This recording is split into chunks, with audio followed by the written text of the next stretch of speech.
Thank you for joining us on the Heartline.info report.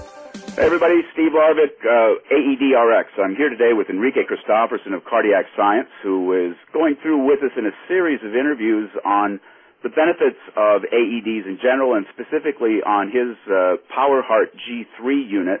Enrique is the territorial sales manager for San Diego and Imperial counties, and he is going to talk today with us a little bit about the differences between AED batteries, or at least about the benefits of the unique battery that Cardiac Science uses in its G3 unit. Hello, Enrique. Hi, Steve. How you doing? Great. Glad to have you here with us again.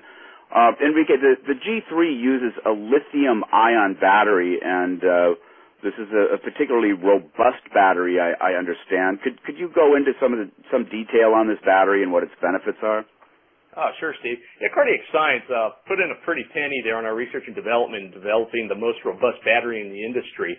Unlike some other AED manufacturers who actually will resort to using commercial-grade batteries, such as Duracell batteries and the life-saving products, we felt that a Class 3 medical device, such as an AED, should have a medical-grade battery. And so we developed a lithium sulfur dioxide battery, and it is the most robust with the longest warranty, and we back it up with a 4-year guaranteed full replacement warranty on the battery. Now, these batteries that we manufacture for the AED G3s, they're able to deliver up to 290 shocks at full energy. That's 360 joules. And even when the battery is low, we have a little reservoir cell inside our batteries which are capable of delivering an additional 9 shocks at full energy. So we want to make sure, even though hopefully nobody's going to be using the device 290 times, but it's not likely. Just having that peace of mind, you know that battery is always going to be there when you need it. Yeah, the AEDs really are fairly simple to break down. You have in this case, the G3, which is basically a computer, and then you've got the battery, and then you have electrode pads, and unlike, we won't go into, comparing it to other models. I know you don't like to do that too much, Enrique, but some units use AA batteries, and obviously they're not going to be delivering 200 shocks if they're needed. So it's my understanding Cardiac Science basically wanted to make a foolproof model and make sure that when someone had a heart attack, the unit is going to work. Is that the whole idea behind that?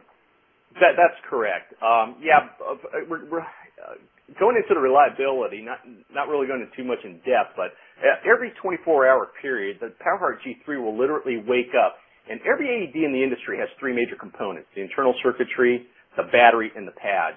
At specifically 3:03 in the morning, the PowerHeart wakes up and is going to check all these 3 components. And it is the only AED in the market today that will actually test for the functionality of the pads.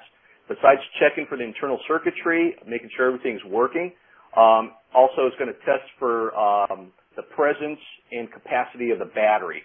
And whenever one of these components are in question, the AED is going to alert audibly and visually with a rescue-ready indicator. The indicator will turn from green to red, and the alarm will be chirping every 30 seconds like a smoke detector if there's something in question, which gives the owner ample amount of time to correct the problem before the AED ever has to be used in an actual rescue.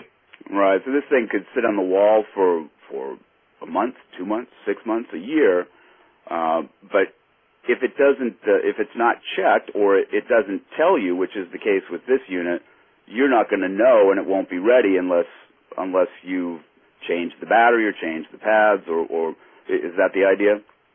The AED does not require any maintenance checks. The device is going to do it itself, even though some states does require to do a monthly inspection, which is great. However, our checks, basically the only thing you have to do is just make sure that indicator is green, and then you could always look at the expiration date on the pads without even touching the AED through our clear see-through lid. You could always see the expiration date on the pads. Every pad uses a water-based gel, and out of those 3 components, this is the most critical component of all because this connects the AED to the victim. And the problem with the pads, every AED uses a water-based gel pad. And the problem with that is, over time, these water-based gel pads will dry up. So we always want to make sure that the pads are in functioning order. Outstanding. In other words, it's going to tell you, it's going to flash or it's going to beep if there's something wrong. Very Absolutely. Good. Very Absolutely. good. Thank you, Enrique. I appreciate your joining us once again. And next call, I'd like to go into a little bit more detail about the actual pads themselves. And again, we've been speaking with Enrique Christopherson of Cardiac Science, and we will be back at you shortly with another interview feature on the PowerHeart AED G3 and its features. Thank you very much, Enrique. Thank you, Steve. Thank you once again, everyone. This has been the Heartline.info report with Steve Larbick of AEDRX. If you would like to sign up for a continuing series on automated external defibrillator programs with experts like Enrique, please go to www.heartline.info and sign up now. Thank you very much and have a great day.